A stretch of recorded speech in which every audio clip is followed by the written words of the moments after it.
안녕하십니까. H2 이노베이션 어워드 스피치 행사에 참석해 주신 여러분 반갑습니다. 행사의 원활한 진행을 위해 발표자분들께서는 진행하는 동안만 잠시 마스크를 벗고 그 외의 시간에는 마스크를 착용하시겠습니다. 네, 이 점 양해 부탁드립니다. 먼저 이번 컨퍼런스의 코비드19 속에서도 뜨거운 관심을 가지고 먼 길을 마다 않고 이 자리에 와주신 석자 여러분 및 강연자 여러분들께 큰 감사의 말씀을 전하겠습니다. H2 이노베이션 어워드 스피치는 지금부터 12시까지 총 5분의 연사분들을 순차적으로 발표를 진행하도록 하겠습니다. 또한 오후에는 H2 에너지 디자인 컨퍼런스 파트 1 행사가 진행될 예정이니까요. 끝까지 자리에 함께 해주시면 감사하겠습니다. 그럼 지금 바로 H2 이노베이션 어워드 스피치를 시작하겠습니다. 첫 번째 발표는 삼정 ENC 이성복 전무이사님께서 공랭식 일체형 H2 칠러라는 주제로 발표를 해주시겠습니다. 큰 박수로 무대 앞으로 모셔보도록 하겠습니다.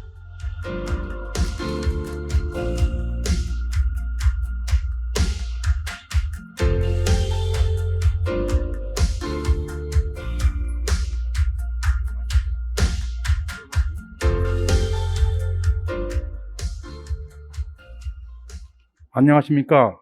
수소 전문용 칠러 생산업체인 삼정 ENC 이성복입니다. 저희 삼정 ENC는 30년 동안 냉각기 설비만을 전문으로 생산하여 업체입니다. 그와 관련된 기술과 경험을 바탕으로 하여 수소 칠러를 전문적으로 생산하여 공급하게 되었습니다. 앞으로도 관련 수소 냉각 기술을 회사 모토인 신의와 혁신을 바탕으로 하여 더욱 발전된 설비로 대응하여 드리도록 하겠습니다.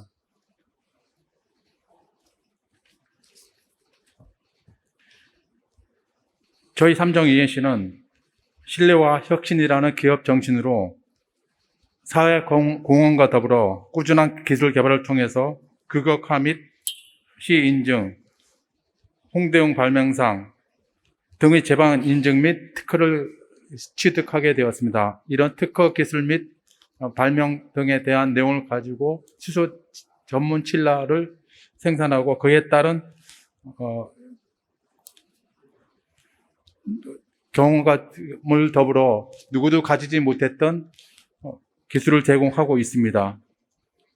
또한 그러한 기술들이 바탕으로 해가지고 2020년도 수소 모빌리티 쇼를 통해서 2018년 대비 54%의 매출이라는 결과를 얻게 되었습니다.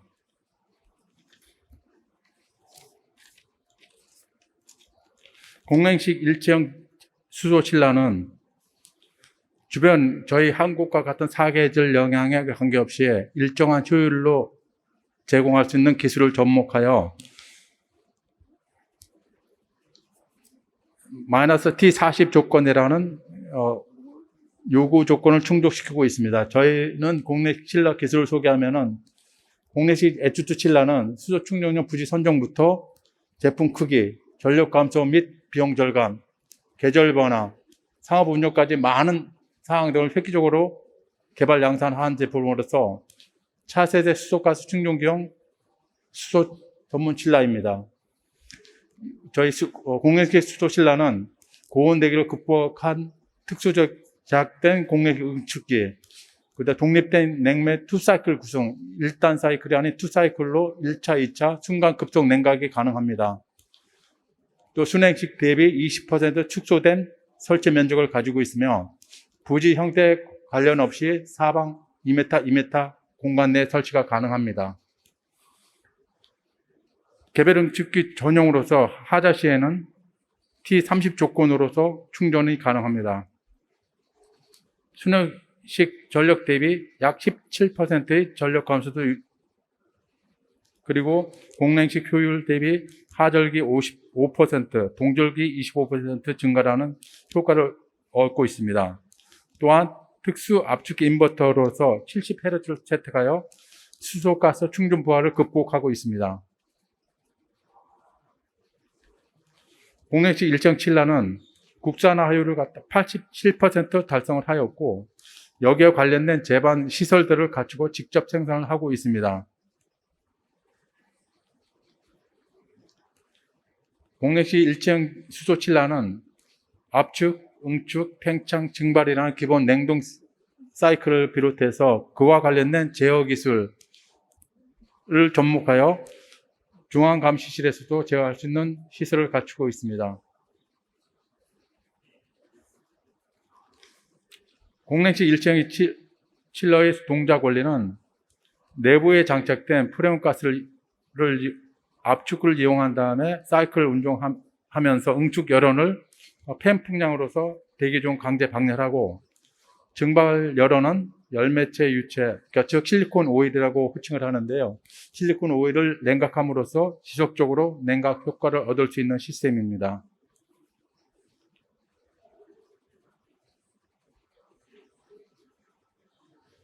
공냉식 일체형 수소 칠라는 크게 1단계와 2단계의 시스템으로 구성되어 있으며, 1단계에서 냉각된 것을 다시 2단계에서 재압축, 최종적으로 공급되는 디스펜서까지 요구하는 온도 마이너스 40도를 제공하여 드리고 있습니다.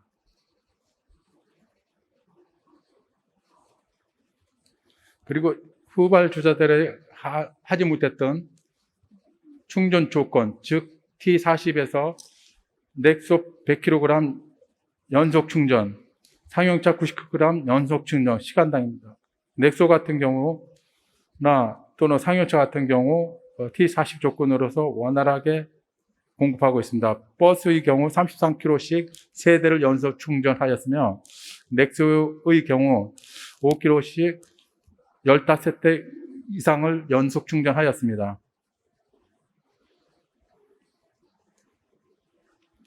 저희 공냉식 일체형은 수입 및 타산 냉각기에 비하여 열량 변화가 없다고 보시면 될 것입니다. 차계절에 관계없이 T40 조건을 충분히 만족시켜드리고 있습니다.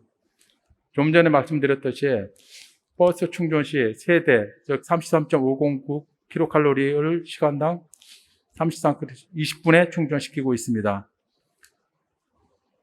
또한 넥소는 15대, 즉 5kg씩 3분 만에 충전시키는 조건을 갖추고 있습니다.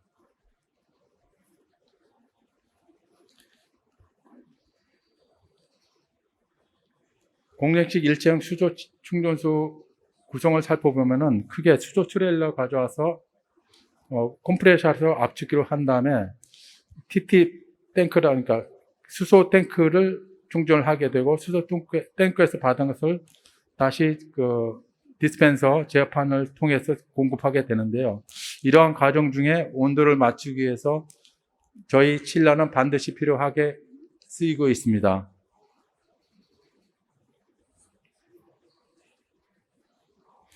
저희 삼정 ENC는 3장만의 퍼포먼스 과학 테스트를 통해서 통과된 제품을 요구하는 고객에게 양도하고 있습니다. 저희 공내 실내 수소 칠러는 세계 최초의 수소 충전용 전용 부하 측정 장비를 개발해서 직접 저희가 테스트하고 내보내는 과정을 걸치고 있습니다. 그림에서 보시다시피 넥소 충전 중 압력, 시간, 온도 등에 따라서 3분 만에 충전할 수 있는 그런 시스템을 구성하고 있습니다. 또한 버스는 20분에 완전시켜서 충전할 수 있는 테스트를 하고 있습니다.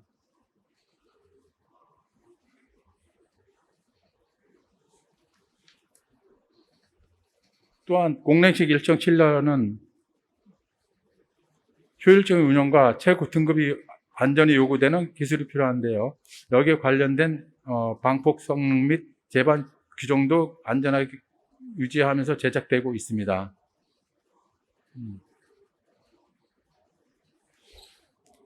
저희 수소 충전기는 칠러는 전국 130개 충전소에 안전하게 공급되고 있으며,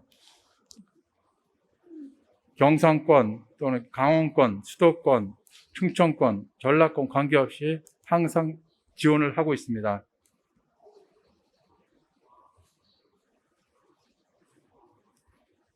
앞으로.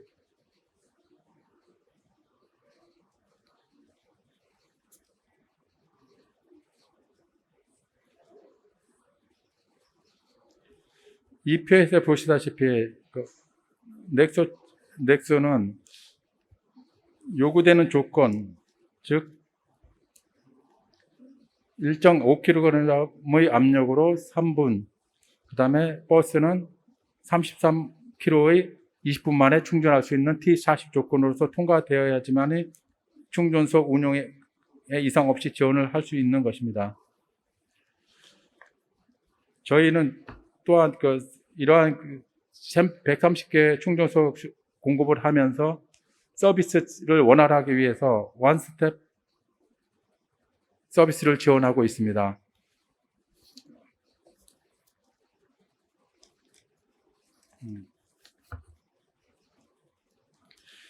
저희 삼정 ENC는 공랭식 칠러뿐만 아니라 커스터머께서 요구하는 제반 사항에 맞춰주기 위해서 공랭식 일체형, 순행식, 그 다음에 방폭형, 그 다음에 스키드 타입 등 여러 가지 냉각 설비도 제작하여 공급드리고 있습니다.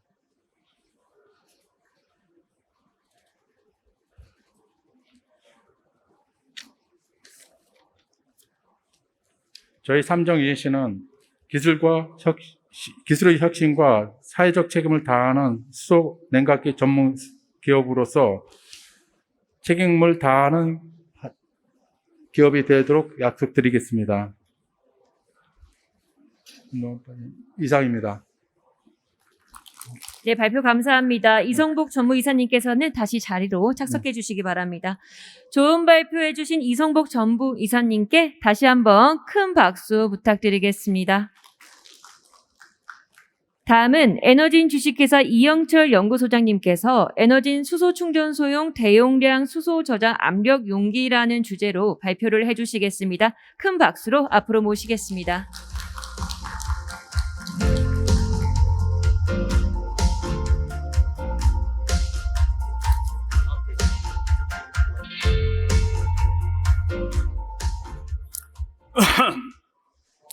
네, 안녕하십니까. 저는 에너진 주식회사의 수소 사업을 맡고 있는 이영철입니다.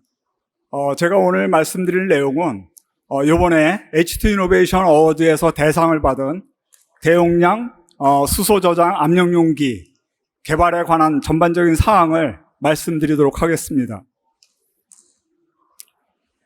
에너진 주식회사에서 간략하게 말씀을 드리면 에너진 주식회사는 익스트림 테크놀로지라고 압축해서 말씀드릴 수 있는데요.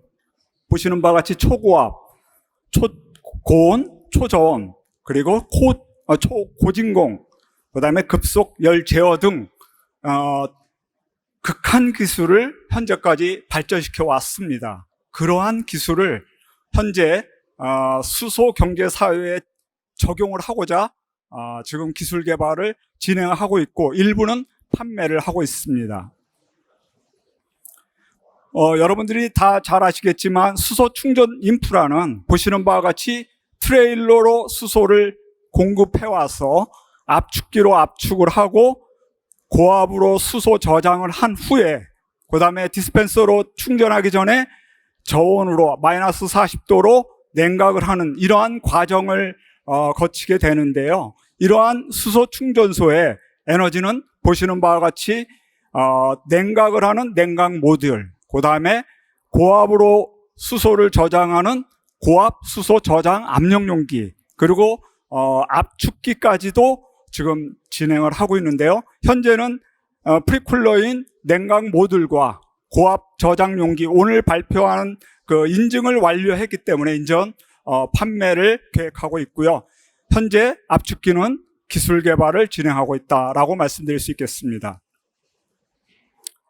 그러면 대용량 수소 저장 압력 용기에 대해서 간략하게 말씀을 드리겠습니다. 현재 저희 에너진이 개발한 수소 저장 압력 용기는 현재 100메가파스칼 1000기압입니다. 그리고 세계에서 가장 큰 1000리터 1루베짜리로 지금 개발이 완료되고 인증이 됐다라고 말씀드릴 수 있고요.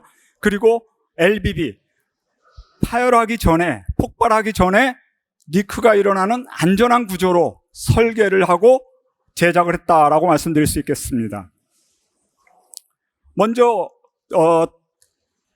이러한 수소 저장 압력 용기는 피로 균열을 방지하는 프리스트레스드 압축 응력을 받게 해서 하는 구조인데, 이걸 다음 장에 좀 더 자세히 말씀을 드리고요.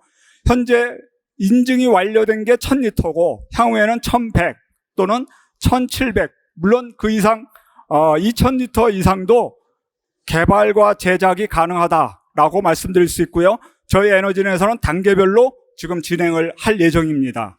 그리고 보시는 바와 같이 요거는 생산기술연구원의 그 박훈재 박사팀하고 포항산업과학연구원의 오윤석 박사팀, 그리고 그 가스안전공사의 김정환 박사팀하고 같이 진행을 했다라고 말씀드리겠습니다. 그럼 먼저 프리스트레스드 된 그 구조가 어떤 구조인지 이 페이지로 간략하게 말씀을 드리면, 그 보시는 좌측 하단에 보시면 모노블록이라고 그러죠. 와인딩이 되어 있지 않는 구조와 와인딩을 한 구조를 보시면 와이어로 와인딩을 해서 고장력으로 저장 용기를 제작을 하면 그 안에 일정의 압축 응력을 갖게 됩니다. 이러한 압축 응력에 따라서 폭발을 방지할 수 있는데, 설사 그 안에 미세 구조가 있다 하더라도 그것을 성장시키지 않고 그대로 유지하는 구조로 설계하고 제작을 했다라고 말씀드릴 수 있겠습니다. 이러한 점에서 안전한 설계 방법이다라는 것을 다시 한번 말씀드리고, 이러한 방식의 코드가 현재 국내에는 아직 없습니다. 그래서 저희들은 미국 기계 엔지니어 학회 아스메에 있는 코드에 준해서 설계를 하고 제작을 했다. 그래서 그걸 인증을 받고요. 그거를 준해서 하면 KGS, 그러니까 한국가스안전공사에서 또 인증을 받을 수 있는 그러한 단계로 저희들은 인증을 진행해왔고 인증을 받았습니다. 그러면 저 타사 제품과 한번 비교를 해서 간략하게 말씀드리면, 현재 세계적으로 제품을 만드는 회사가 그렇게 많지 않습니다. 저희 첫 번째 있는 우리 F사는, 미국의 F사는 현재 국내에서 100% 수소 충전 인프라에 공급을 하고 있습니다. 여기서는 맥시멈 553리터, 저희 모여서 한 2분의 1 정도 되는 그 용기를 현재 보급을 하고 있는데, 여기도 와인딩을 하지만 유리 섬유로 와인딩을 하기 때문에 고장력으로 이거를 유지를 할 수 없어서 아까 얘기했던 LBB 모드로는 아니다라는 점을 다시 한번 강조하고 싶습니다. 저희들은 아스메와 KGS 다 인증을 보유하고 있고요. 물론 이거는 제작 능력을 나타내는 인증서고이고요. 네, 요거는 현재 저장 압력 용기가 어떻게 인증을 받았는지 과정을 도식화해서 보여드리고 있는데요. 첫 번째 KGS의 AC111 코드에 의하면 지금 아스메 코드에는 없는 SSRT, 스노우 스트레인 네이트 테스트를 해서 일정 재료가 일정 범위 안에 이하가 돼야지만 사용이 가능하다라는 점에서 재료 테스트를 한 거고요. 그 밑에 이제 아스메의 AI의 강도 계산서 승인, 도면 승인 단계별로 이루어지고요. 또 KGS에서 특정 설비에 대한 설계 검토서도 승인을 받아야지만 합니다. 그래서 이제 그렇게 서류의 단계뿐만 아니라 여기 보시는 바와 같이처럼 재료에 대한 자재 검사도 받아야 되는데요. KGS, 아스메도 자재 검사를 받았고요. 현재 여기서 저희 그 수소 저장 압력 용기에 사용하는 모든 재료가 국산 포스코의 제품이다라는 점을 다시 한번 강조드리고, 우리 그 제품들은 거의 국산화 소재로 사용했다라는 점을 다시 한번 강조드리겠습니다. 요크 컬럼 와인딩 완료했고요. 실린더 와인딩 완료했습니다. 보시는 바와 같이 인증 제품을 보여드리고 있고요. 여기 보시면 KGS 명판과 아스의 명판까지도 현재 지금 에너진의 그 부스에 전시가 되어 있습니다. 분명히 명판이 완료돼서 인증이 완료됐다는 점을 다시 한번 여러분들한테 말씀드리겠습니다. 그리고 저희들은 그냥 그 제작만 하는 게 아니라 많은 기술 개발을 통해서 관련된 특허를 확보하고 있고요. 향후에도 지속적으로 특허를 지금 확보하려고 노력하고 있습니다. 다음은 이제 그러면 이 저장 용기가 이걸로 끝이냐? 아닙니다. 저희들은 지금 벨로즈형 압축기를 애기평과제로 지금 진행을 하고 있는데요. 그 압축기와 수소 저장 용기가 합친 증압기를, 그러면 압축기와 저장 용기만 있어도 사실은 충분하게 되지 않겠느냐라는 저희들의 미래에 어떻게 보면 수소 충전소 디자인을 저희들은 지금 갖고 있고요. 그러한 곳에 저희들은 이제 기술 개발을 하겠다라는 점을 다시 말씀을 드리겠습니다. 따라서 이제 저희 에너지는 여기 써 있는 것처럼 최선을 다해서 수소 경제 사회의 실현을 위해서 최선을 다할 것을 다시 한번 말씀을 드리며 발표를 이것으로 마치겠습니다. 네, 감사합니다. 네, 발표 감사합니다. 이영철 연구소장님께서는 자리로 착석해 주시기 바랍니다. 좋은 발표해 주신 이영철 연구소장님께 다시 한번 큰 박수 부탁드립니다. 네, 다음은 에테르시티의 오용록 차장님께서 수소 충전소용 초고압 수소 저장 용기라는 주제로 발표를 해주시겠습니다. 큰 박수로 앞으로 모셔보도록 하겠습니다.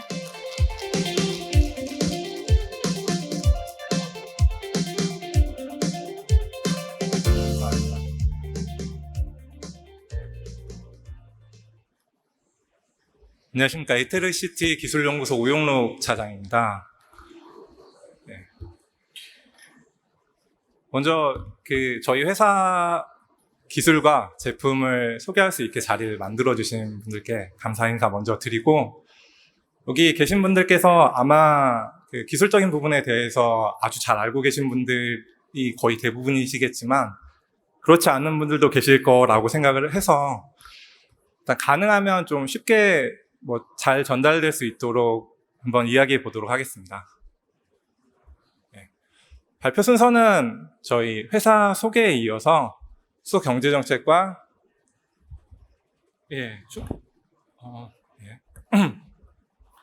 경제 정책과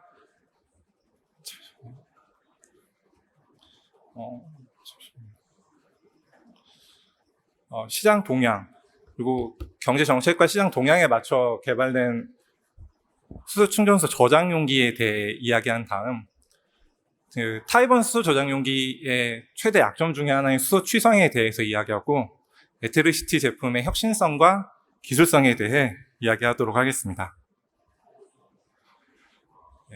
에테르시티는 국내에서 유일하게 이음매 없는 초대형 용기를 제작한 업체입니다. 이음매 없는 초대형 용기의 장점 중에 하나가 안전성과 경제성입니다. 그런 이유 때문에 현재 수소 튜브 트레일러와 타이번 수소 저장 용기, 여기 수소 저장 용기는 수소 차에 들어간 용기가 아니라 수소 충전소에 사용되는 수소 저장 용기입니다. 수소 튜브 트레일러와 수소 저장 용기에 사용이 되고 있고, 현재 아직까지 수소 튜브 트레일러의 경우 100% 국내 점유율을 유지하고 있습니다.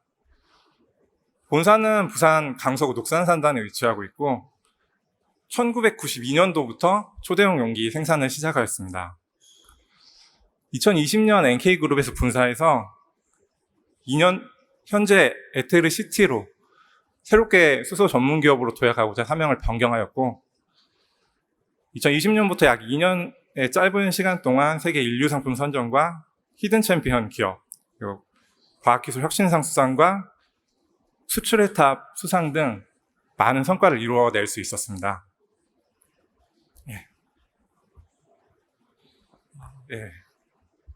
이게 자료가 좀 깨져서 일단 사죄 말씀드리고 계속 이어가도록 하겠습니다.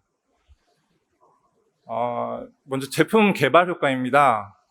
현재 국내 수소 충전소에 공급되고 있는 압력용기는 500바급 중압용기와 990바급 고압용기, 이렇게 두 가지 종류의 압력용기들이 공급되고 있으며, 현재 990바 압력용기의 경우 100% 전량 수입에 의존하고 있습니다. 특히나 코로나 이후 공급망 불안정으로 인해 외산용기 공급이 늦어지고 있는 상황에서 이제 국내 수소충전소 로드맵 달성 목표에 많이 문제가 되고 있는 것으로 알고 있고, 이걸 국산화함으로 수소충전소 로드맵 이행에 보탬이 될 것이라고 기대하고 있습니다.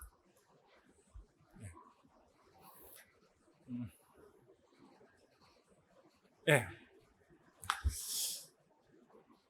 국내 수소 경제 정책 관련해서 충전소 보급 현황 관련된 내용들만 좀 정리해서 한번 얘기해 드려보도록 하겠습니다. 지금 현재까지 발표된 수소경제 정책 관련 내용 중에 수소 충전소 보급 계획은 2030년까지 660기, 2040년 1200기, 2050년 2000기 이상으로 계획되어 있고, 현재는 전국에 약 137기 정도의 수소충전소가 설치되어 있습니다. 수소충전소 한 기당 약 수소차를 150대 정도 분담하고 있고, 향후 정책 계획대로라면 수소충전소 한 기가 분담하게 되는 수소차 대수가 2030년에는 1300대, 2050년에는 2600대에 이를 것으로 예상됩니다. 현재 수소충전소 관련해서 이슈가 나오고 있는 것들 중에 그 경제성 문제가 조금 대두가 되고 있고, 그런 문제들은 향후 수소 경제 정책에 따라서 충전소 보급과 수소차 보급 계획이 정상적으로 이루어진다면 많이 해소가 될 것이라고 예상되고 있습니다. 거기에 더해가지고 중간에 필요한 과정 중에 하나가 충전 대기 시간 관련 이슈고, 충전 대기 시간, 수소 충전소 한 기당 분담할 수 있는 수소차 대수를 늘리려면 결국 수소 충전소 충전 능력 향상이 필요하게 되는데, 이런 부분에 있어서 수소 저장 용기의 공급이 이바지할 것이라고 기대하고 있습니다. 수소 충전소용 수소 저장 용기 동향입니다. 잘 아시겠지만 수소차에는 타입4 복합재 용기가 사용이 됩니다. 하지만 수소 충전소에는 앞에 보시는 것과 같이 타입1 또는 타입2 수소 저장 용기가 사용이 되고 있고, 현재 그 수소 충전소에 타입1 수소 저장 용기 공급이 가능한 업체는 전 세계에 약 6개 업체들이 있는 것으로 확인되고 있습니다. 이 중에서 경제성과 안전성이 가장 뛰어난 내용적 300리터 이상의 초대형 일체형 단조압력 용기로 수소 충전소용 저장 용기를 공급할 수 있는 업체는 전 세계 에테르시티를 포함해서 전 세계 3개 업체가 존재하고 있습니다.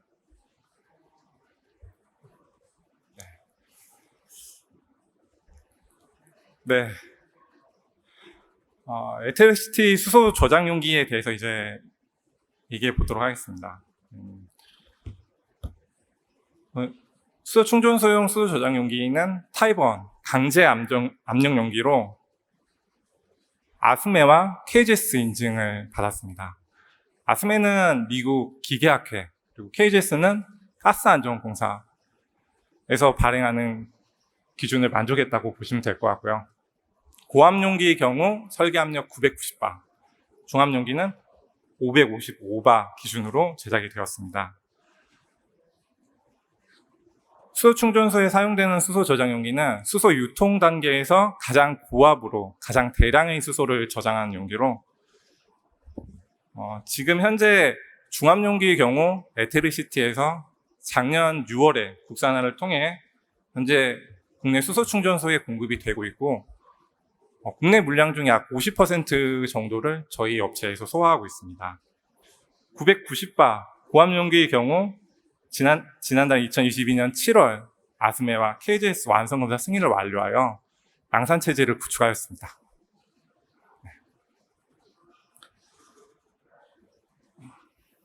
네.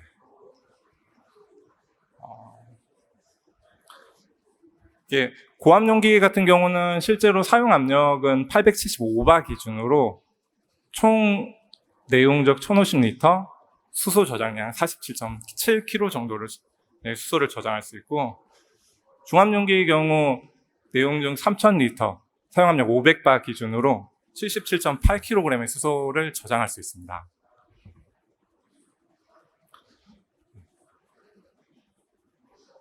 에트리시티 수소 저장 용기의 특징에 대해서 정리해서 한번 이야기 드리겠습니다. 타입1 일체형 단조압력 용기로 여기 오른쪽 그림에서 보시는 바와 같이 열간 스피닝 공정을 통해 제작이 됩니다. 열간 스피닝 공정이 저희가 도자기를 마는 것과 같이 열간 단조 공정 중에 하나인데 파이프 원소재를 가열해서 롤러로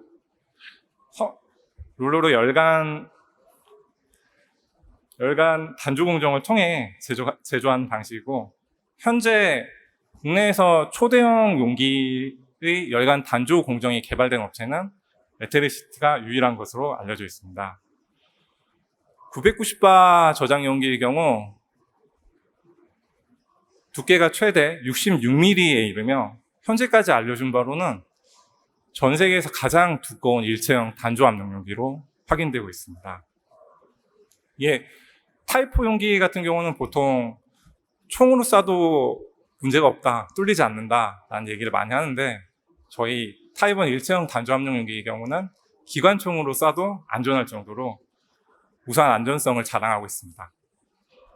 앞서 말씀드렸던 바와 같이 KGS AC111과 아스메 인증을 획득하였고, 사용된 소재는 내수소 취성이 우수하고 수소 취성 특성이 많이 개발된 SA372 단조 소재를 사용하고 있습니다.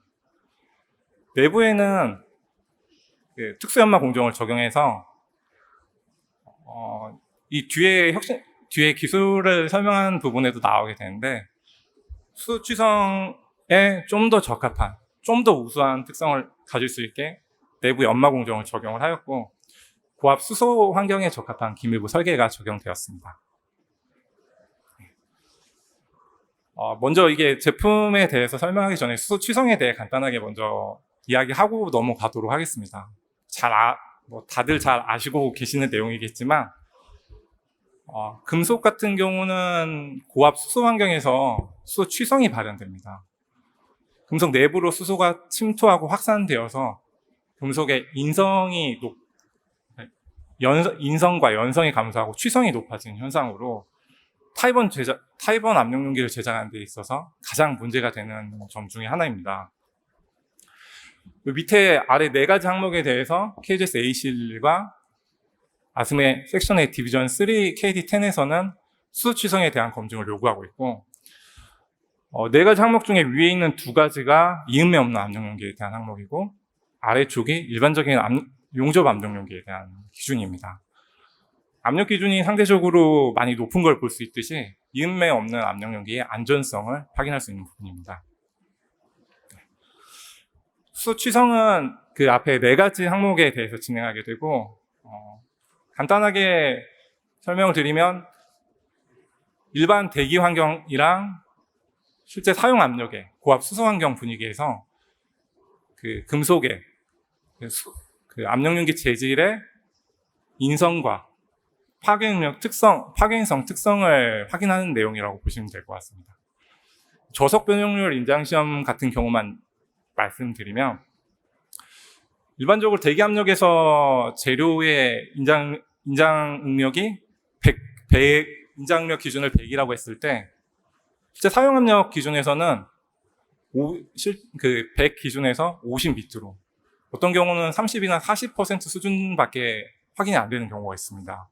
이 고압 수소 환경의 수소 취성 특성 때문인데, 일단은 그 제품을 제작하는 데 있어서 가장 문제가 되는 부분이고, 실제로 재료의 선정뿐만 아니라 선정된 재료의 열처리, 후처리 공정까지 모두 포함되어야 되는 내용이어가지고 이런 부분에 대한 개발을 진행을 하였습니다. 먼저 그 기술적인 특징을 네 가지 정도로 분류해서 혁신성과 기술성 두 가지씩 한번 설명을 드리도록 하겠습니다. 먼저 수소 저장 용기 혁신성 관련된 내용으로 특수 내부 연마 공정이 적용된 사항입니다. 앞에 보시는 바와 같이 일반적인 용기 내부는 이렇게 거친 형태로, 그러니까 Rmax 값 기준 60미크론 정도 수준으로 제작이 됩니다. 수소 저장 용기의 경우 수소 환경에서 파괴성 시험을 통해 수소 한계 응력 값을 구한 후 초기 결함을, 그러니까 초기에 결함이 없이 만들어야겠지만 실제로는 결함이 있다라고 가정을 하고 그 결함이 성장하는 성장률을 계산해서 그러니까 특정 사용 압력 범위에 대해 사용할 수 있는 설계 수명을 결정을 해줘야 됩니다. 그런 부분들 때문에 실제로 결함이 없지만 실제로 결함이 최소한의 결함이 있더라도 결함이 상대적으로 없는 것이 수소 환경에서는 더 유리하기 때문에 최소한의 결함조차도 제거하기 위해서 그 내부 특수연마 공정을 적용하여 앞에 보시는 Rmax 값은 그 일반적으로 제작할 수 있는 수준의 값이라고 보기엔 조금 힘들 것 같고, 저희 쪽에서 보유한 기술로는 Rmax 1미크론 정도까지 작업이 가능하지만 실제 상용화된 제품에 대해서는 Rmax 10미크론 정도 수준으로 결정될 것으로 예상하고 있습니다. 다음, 고압 수소 환경에 적합한 기밀 구조에 대한 내용입니다. 이제 아직까지 수소 충전소가 그렇게까지 많이 보급되지는 않았지만 국내외에서 수소 압력 용기에서 이렇게 기밀부 쪽에 누유 관련된 이슈가 몇 건 있었던 걸로 알고 있습니다. 그런 부분들 때문에 저희도 고압 용기를 제작하는 데 있어서 기밀부 설계에 대해서 좀 더 신경을 많이 썼고요. 일단은 오른쪽 아래 그림에서 보시는 것 같이 고압 수소 환경에서 오링이 파괴될 수 있는 현상들에 대해서 충분히 검토한 후 국내외 오링 제작 업체들과 협업을 통해 고압 수소 환경에 적합한 오링 재료를 선정하는 거에서부터 시작을 했습니다. 이후 오링과 백업링 구조를 사용한 고압 수소 환경에서 기밀 구조 해석을 통해 최적 설계 조건을 도출하여 지금 고압 용기에 현재 적용을 하고 있습니다. 다음 열처리 공정 개발 내용입니다. 초대형 일체형 단조압력 용기를 제작하는 업체가 국내에 저희뿐이라고 말씀드렸던 것처럼 해당 제품을 열처리까지 이어지고 열처리한 제품에 대해서 수소 취성 평가를 받기 때문에 실제 열처리 공정에서 나오는 재료의 특성이 수소 취성에 많이 영향을 미치게 되는 상황입니다.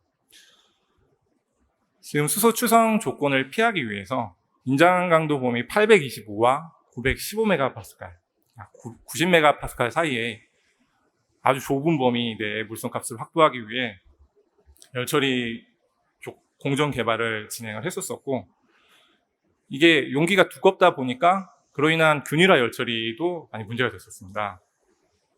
이테르시트에서는 아래 그림에서 보시는 바와 같이 열처리 조직 실험을 통해 최적의 열처리 조건을 설정을 하고, 오른쪽에 보이는 이게 실제로 저희 998 고압 용기의 조직 사진입니다.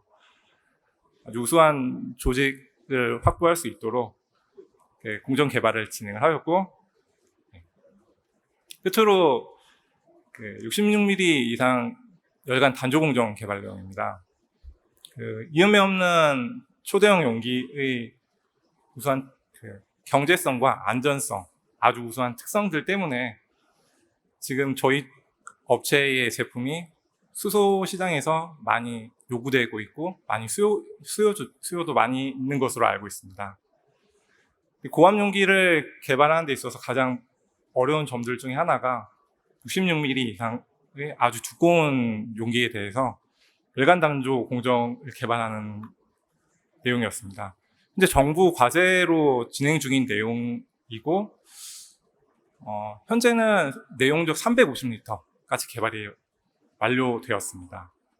열간 단조 공정은 일단 스피닝 성형에서 공정을 통해 개발이 되었고, 이 용기가 두껍다 보니까 그 가열을 하는 데 있어서 가열 조건을 균일하게 맞추는 거, 이런 부분에서도 되게 애로사항이 컸었습니다. 여기는 그냥 간단하게 고주파 인터벌 유도 가열 방식이라고 적혀 있는데, 일단 뭐 이런 공정 개발들을 통해 고압 용기 개발을 완료할 수 있었습니다. 이상입니다. 지금까지 경청해 주셔서 감사합니다.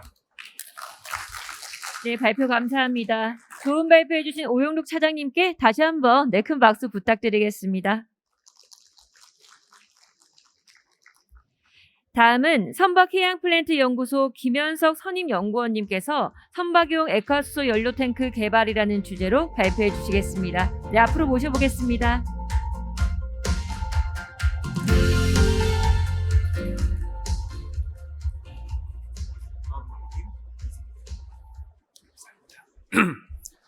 네, 안녕하십니까. 저 선박해양플랜트연구소의 김현석이라고 합니다. 오늘은 저희가 H2 이노베이션 어워드에서 수소 저장과 운송 분야에 출품한 400kg 316L, 316HN 선박용 액화수소 연료탱크 개발과 관련해서 소개해드리도록 하겠습니다. 발표에 앞서 저희 연구소를 조금 간단하게 소개를 드리면, 저희 연구소는 대전에 있는 대덕연구단지에 위치한 해양수산부 소속의 정부 출연 연구소입니다. 그리고 또 조금 걱정스러운 부분이, 저희가 연구소다 보니까 발표 내용에 좀 학술적인 부분이 포함이 되어 있고, 또 앞서 설명해 주신 다른 기관과는 다르게 또 액화수소다 보니까 조금 자칫 지루해 주실 수도 있겠는데요. 최대한 쉽고 흥미롭게 설명드릴 수 있도록 하겠습니다. 네, 그럼 발표를 시작하도록 하겠습니다. 네, 저희 제품과 기술을 소개해 드리도록 하겠습니다. 저희 연구진은 해양기후 변화와 이러한 탄소 중립 실현을 위해서 국내 독자 개발된 신개념 설계 3종이 적용된 400kg급 선박용 액화수소 연료탱크를 개발하였고, 나가시다 보시면 오른쪽에 있는 저희 부스에 지금 실물이 전시가 되어 있는데요. 316L을 사용한 시작품까지 제작을 하였습니다. 개발된 저희 그 선박용 액화수소 연료 탱크는 대한민국 최초로 국제선급협회의 선급 원칙 승인을 획득하였습니다. 이 선급 원칙 승인은 설계의 타당성과 안정성을 인증해주는 그런 승인인데요. 육상에서 사용하시려면 KGS 승인을 받으셔야 되지만, 이제 선박에 적용하기 위해서는 선급의 승인을 받아야 됩니다. 그래서 저희가 진행하는 부분이 조금 다르다는 점 참조해 주시면 감사하겠고요. 또한 그 해양과학기술 육성법에 따라서 해양수산 분야에서 혁신적으로 기존 기술을 개선하거나 또는 최초성을 가진 기술을 대상으로 대한민국 정부에서 인정해주는 해양수산 신기술 인증을 획득함으로써 또 개발한 기술들의 실현성과 경제성 그리고 실용성 등을 인증받은 바가 있습니다. 네, 기술 개발 배경입니다. 우리가 생활하고 있는 육상과 마찬가지로 해양에서도 저희가 몸소 체험할 수 있는 기후 위기를 해결하기 위해서 많은 노력들이 있었습니다. 그런 노력 중에 하나가 이제 그 탄소 배출이 없는 친환경 에너지원인 수소를 선박의 연료로 사용하고자 하는 노력이었는데요.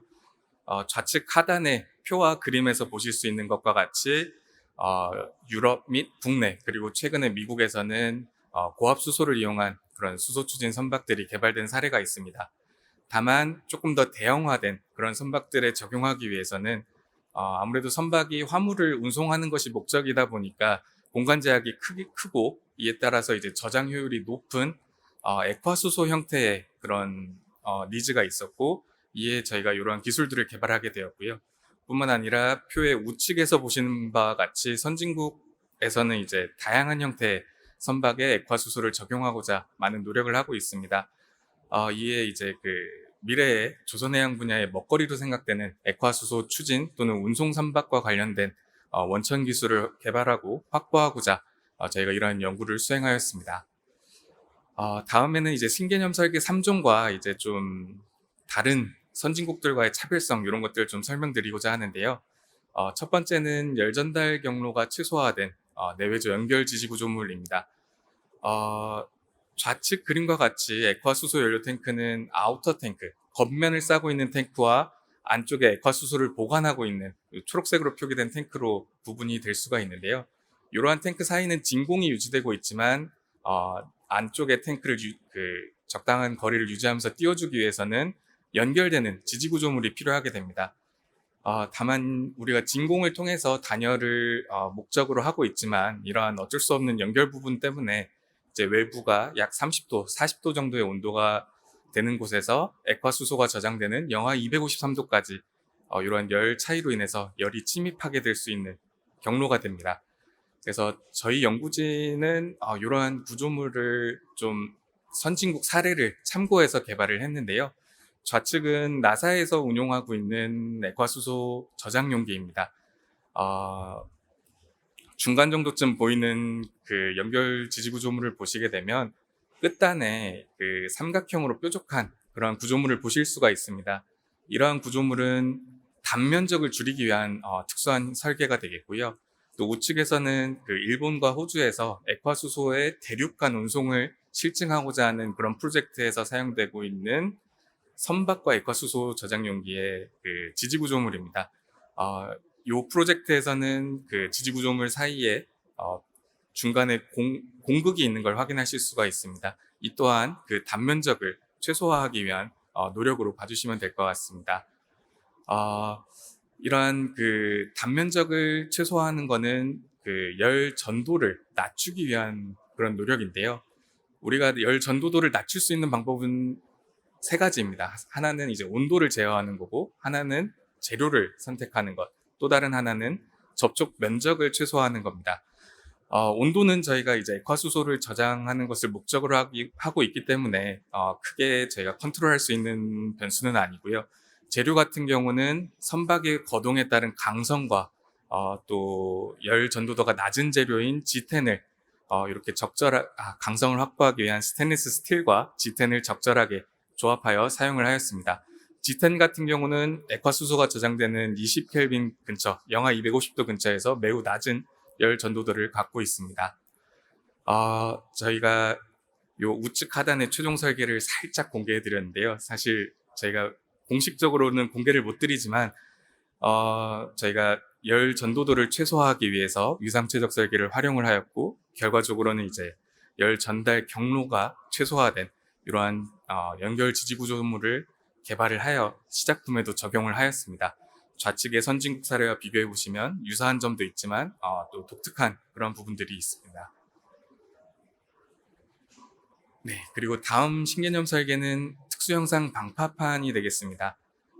육상용 저장 용기와 이제 선박에 적용되는 연료 탱크 저장 용기의 가장 큰 차이점은 아무래도 선박의 움직임이라고 말씀을 드릴 수가 있습니다.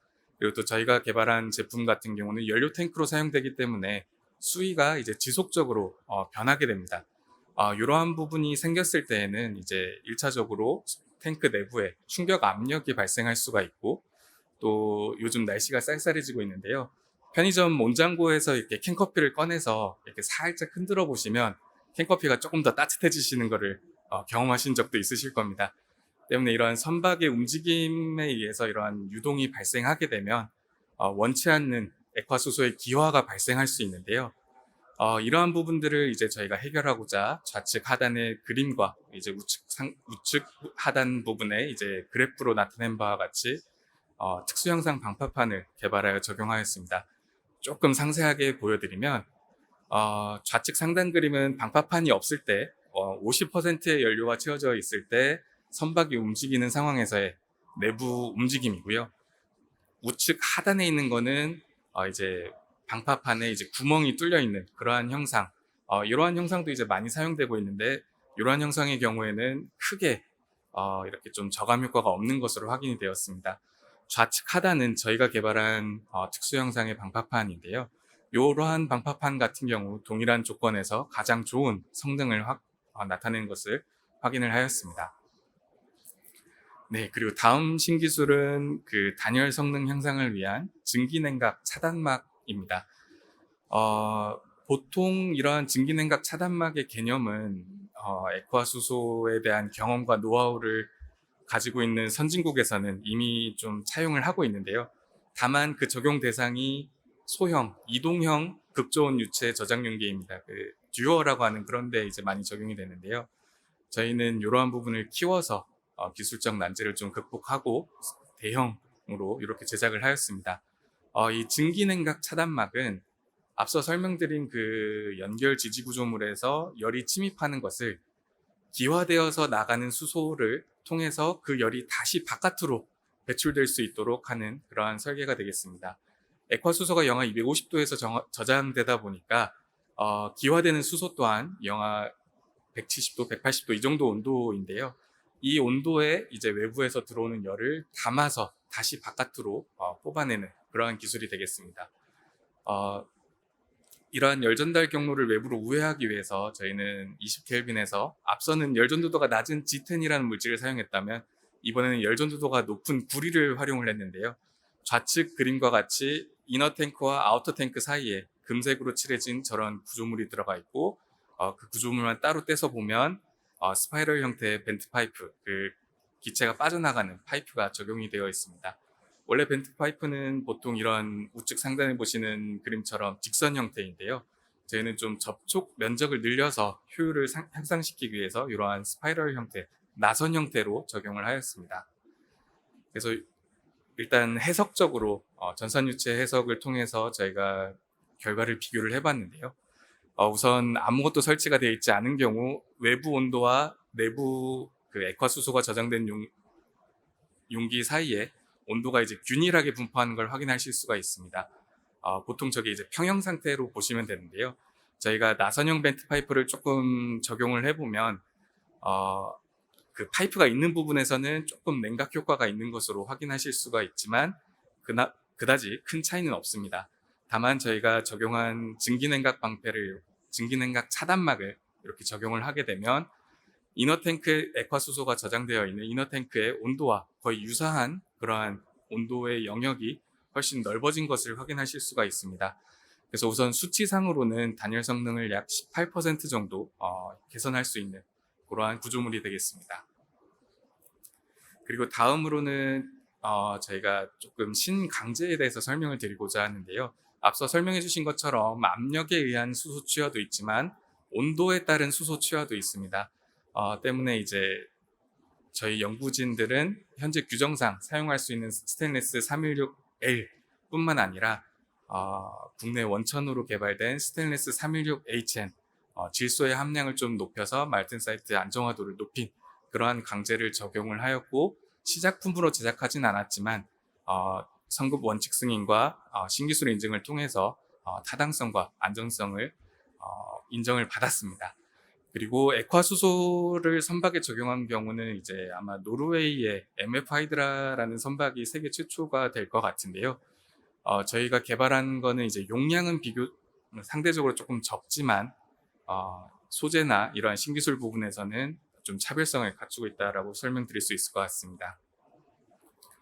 네, 그리고 저희 시작품의 재원인데요.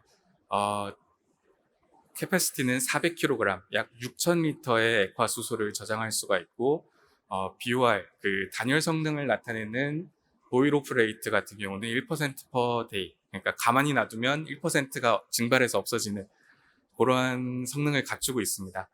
유사 선진국의 유사 용량 대비 우수하거나 또는 대등한 그런 성능을 확보할 수 있었고요. 이너 탱크와 아우터 탱크 모두 스테인리스 스틸 316L로 제작이 되었고 단열 기법은 진공과 MLI 그리고 증기냉각 차단막이 적용이 되었습니다. 저희가 이러한 액화수소 탱크를 설치하려다 보니까 관련된 규정이 없어서 상당히 안전에 신경을 많이 썼는데요. 지방공사와 피레침도 네 방향으로 모두 설치를 하고 혹시 모를 사고를 방지하기 위해서 볼라드와 펜스까지 이렇게 좀 확보를 해서 설치를 하였습니다. 그리고 앞서 말씀드린 바와 같이 선박에 탑재하기 위해서는 선급의 승인이 필요하게 되는데요.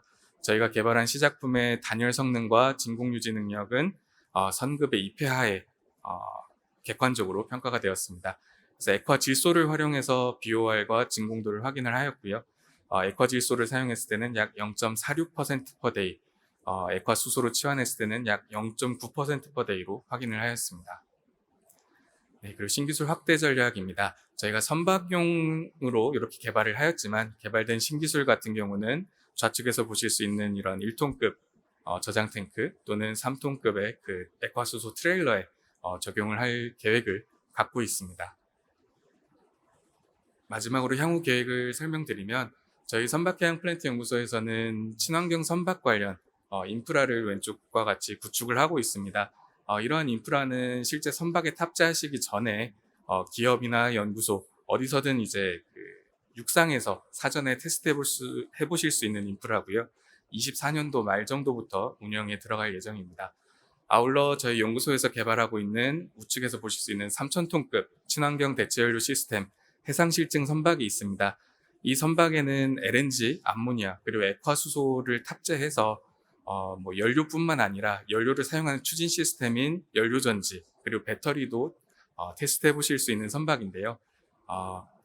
이러한 선박을 활용해서 트랙 레코드를 확보하고 시장 진출을 위한 기반 조성에 기여하고자 노력하고 있습니다.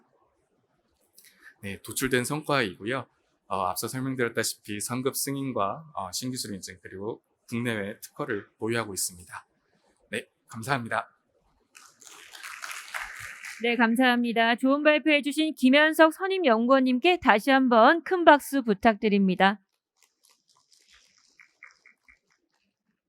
네, 그럼 마지막으로 플라젠 경국현 대표님께서 폐플라스틱을 활용한 수소 생산이라는 주제로 발표해 주시겠습니다. 큰 박수로 앞으로 모셔보도록 하겠습니다.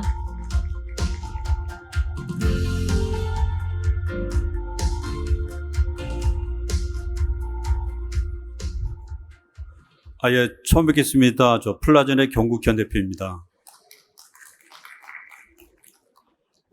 저희는 그 폐플라스틱을 활용한 수소 생산에 대해서 말씀드리겠습니다.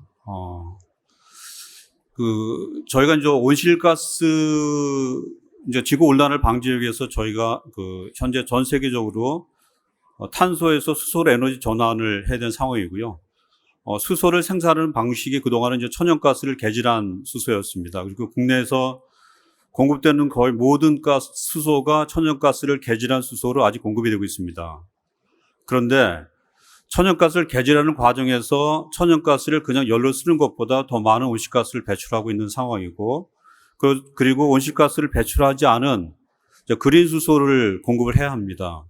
근데 그린 수소를 공급하는 생산 방식은 지금 많은 연구를 하고 있는 수전의 방식인데, 수전의 방식은 수소 1kg을 생산하는데 소요되는 전기가 한 54kW 정도가 소요가 되고 있습니다. 그러면 국내 산업용 전기를 킬로와트당 100원씩 따지면 수소 생산하는데 전기값만 5,400원이 들어간다고 볼 수가 있고요. 그 다음에 문제는 그 전기가 화석연료 베이스의 전기라는 겁니다. 만약 태양광 풍력으로 전기를 생산한다면, 수소의 단가는 되게 비싸질 것입니다. 그래서 저희는, 이 생태계적으로 보게 되면 이미 플라스틱이나 또는 바이오매스 폐기물은 이 탄소가 축적이 되어 있는 그런 물질들입니다. 그래서 그 물질을 이용해서 수소를 만드는 그런 기술을 하고 있고요. 예를 들면 저희가 폐플라스틱을 원료로 사용한다면 수소 1kg 생산하는데 오퍼레이션 코스트, 그러니까 인건비, 전력비 그 모든 걸 포함해도 한 3,000원 정도라고 볼 수가 있습니다. 이게 플라스틱에 대해서 말씀드린 이유는 저희가 현재 거의 모든 버리는 폐기물이 플라스틱이고요. 근데 이 플라스틱을 이용해서 뭔가 새로운 에너지를 만들지 않으면 저희가 플라스틱으로부터 자유할 수 없는 상황입니다. 그래서 저희가 플라스틱을 주로 지금 대상을 생각하고요. 플라스틱은 1950년도부터 생산을 시작했습니다. 그래서 생산된 지 지금까지 한 70년 됐는데 저희 모든 생활 속에서 플라스틱이 없으면 저희가 생존할 수 없는 상황이 되었습니다. 현재 하나의 통계가 있는데요. 65년 동안 50년도부터 2015년 동안 플라스틱 생산량과 재활용의 퍼센트를 보게 되면 재활용 거의 한 7% 정도만 재활용이 되고 있고 소각은 한 10%, 나머지는 제대로 관리가 되지 않고 버려지고 있습니다. 그래서 그러다 보니까 바다에 버려지는 것이 2050년도가 되면 바다에 사는 물고기 양과 바다에 버려지는 그 폐플라스틱 양이 1대1이 된다는 겁니다. 이 문제는 사실 이제 미세 플라스틱을 통해서 이 먹이 사슬로 우리 인류에게 다가오는 그 건강의 문제가 우려가 되죠. 그래서 저희는 그래서 폐플라스틱이나 또는 여러 가지 폐기물들을 가스화를 하게 되면 수소와 일산화탄소가 유증가스가 나옵니다. 그래서 예를 들면 수소가 한 40%, 일산화탄소가 한 20에서 25%가 나오고요. 이 둘을 합성하면 이제 메탄올이 되고 일산화탄소를 수소로 전환시킨 다음에 수소를 뽑아내면 이제 수소로 갑니다. 근데 수소가 현재 가장 어려운 점이 뭐냐면 보관하고 운송입니다. 그 앞에서도 계속 설명을 드렸던 이유가 수소가 가장 가벼운 물질이기 때문에 이 보관과 운송에 전혀 경제성이 없고, 그래서 경제성을 갖기 위해서 지금 많은 노력들을 하고 있고 이제 그러고 있습니다. 그래서 저희는 합성가스를 가지고 바로 메탄올을 만드는 것도 지금 같이 하고 있습니다. 그래서 정부 연구 과제를 지금 현재 수행하고 있고, 얼마 전에 미국에서 500조의 그 재생에너지 관련돼서 대통령이 그 사인을 하고, 그다음에 하이드로젠 허브 프로젝트가 미국에 있습니다. 그래서 저희가 웨스트 버지니아에 이제 20억 불이 배정이 돼서 저희가 제안한 거는 바이오매스 폐기물을 가지고서 합성가스를 만들고 그다음에 그린 메탄올을 만든 다음에 그린 메탄올을 이제 머스크에다 공급하는 거로 협의를 하고 있습니다. 그래서 머스크 해양 선박들이 연료를 지금 그린 메탄올로 이제 바꾸는 작업들이 시작을 하고 있기 때문에 그렇게 제안을 현재 하고 있습니다. 열분해와 가스와는 좀 다릅니다. 열분해는 온도가 낮기 때문에 생성물이 주로 기름 오일이라고 보시면 됩니다. 그래서 오일이 뭐냐면 벙커 CU부터 휘발유까지 섞여 있는 상태. 그러다 보니까 가치가 되게 떨어지고요. 온도를 좀 높여서 800도, 900도의 촉매를 사용하게 되면 저분자 가스, 위준 가스가 나옵니다. 즉 수소와 일산화탄소, 그리고 메탄, 소량의 메탄이 발생을 하게 됩니다. 그리고 가스화 쪽은 여러 가지 방식들이 있지만 저희는 무산소 상태입니다. 무산소 조건에서 폐기물을 분해하기 때문에 다이옥신이나 오염물질이 발생하지 않는다고 볼 수 있습니다.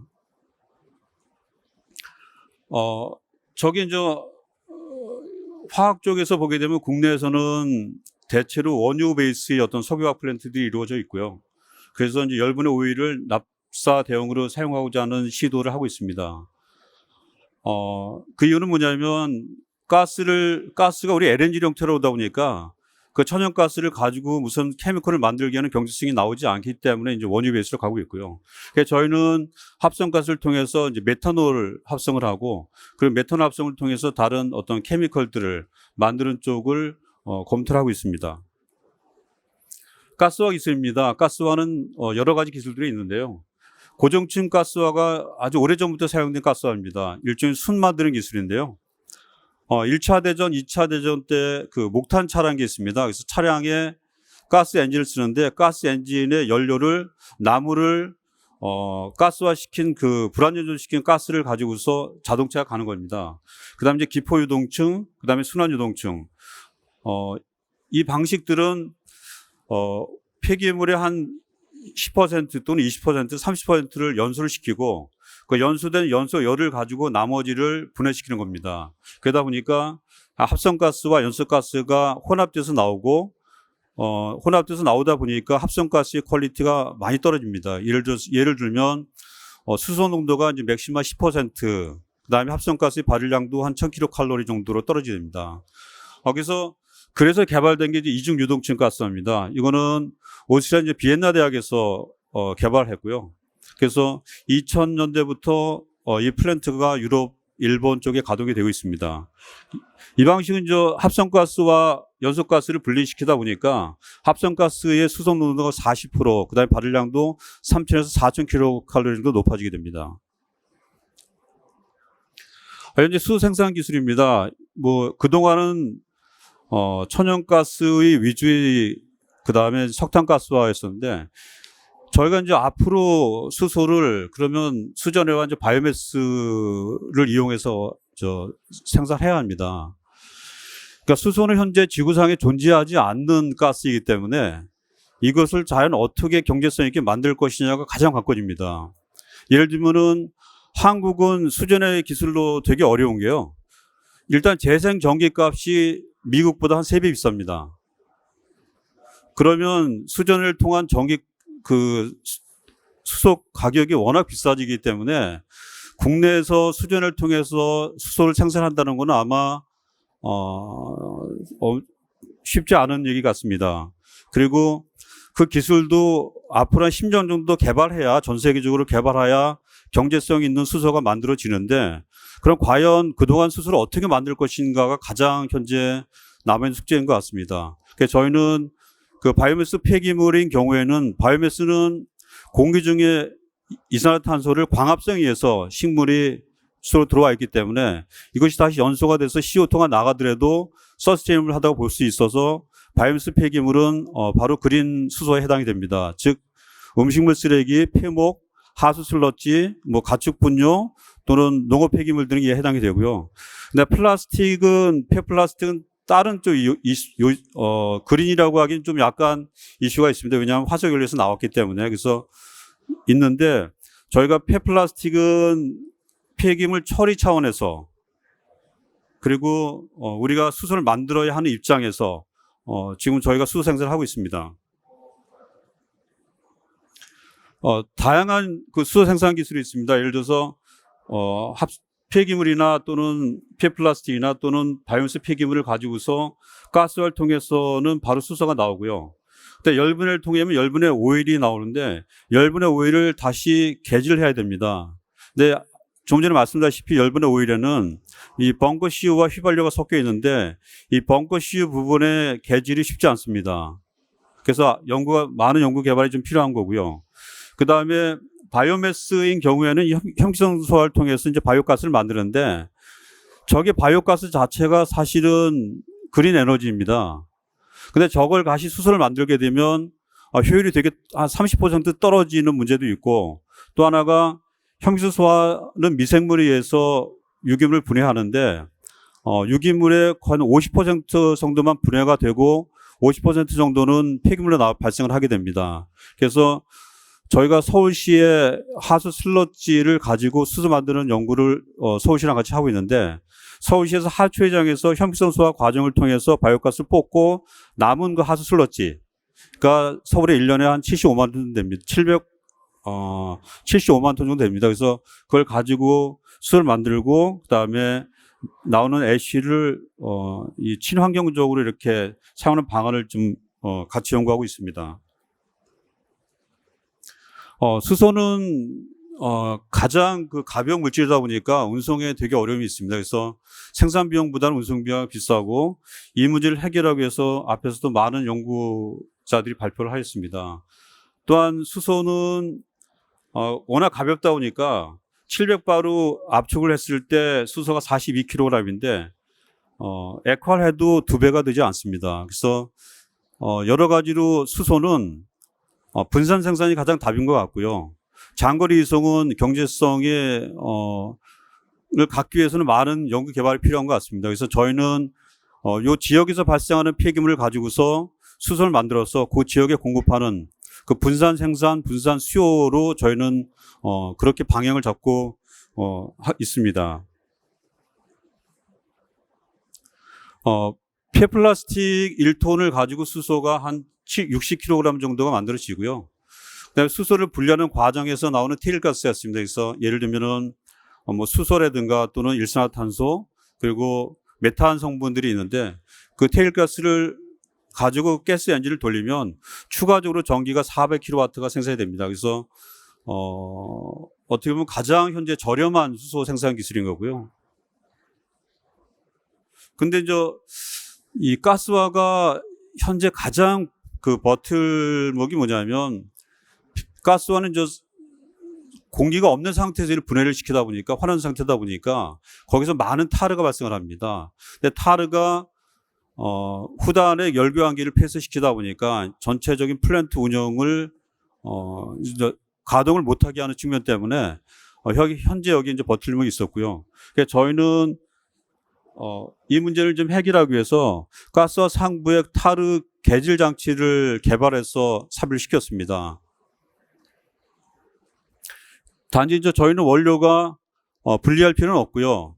예를 들면 그 음식물 쓰레기나 또는 폐목이나 뭐 플라스틱이나 이 가연성인 것들은 다 섞여서 단지 가스와 반응기가 이제 버블링 유동층입니다. 버블링 유동이고 그 다음에 촉매 가열 재생조는 고속 유동층입니다. 그래서 버블링 유동이기 때문에 유동층 반응기의 널째 스크류 피더의 투입 장치의 적당한 크기로만 절단만 시켜주면 됩니다. 그리고 가스와 반응기나 이쪽이 거의 상압기요, 그러니까 압이 없습니다. 그래서 대기압 상태이기 때문에 뭐 폭발이라든가 그런 염려는 전혀 없고요.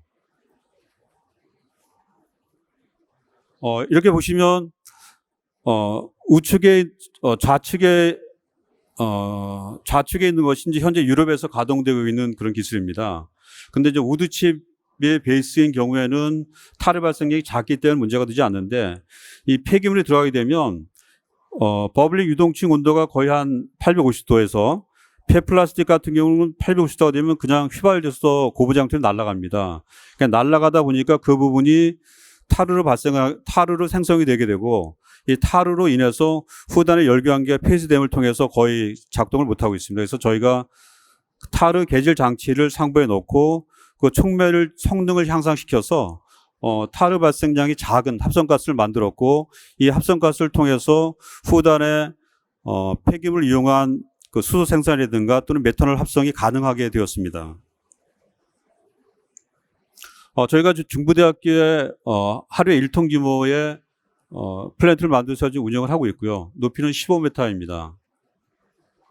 강당은 공정도이고요.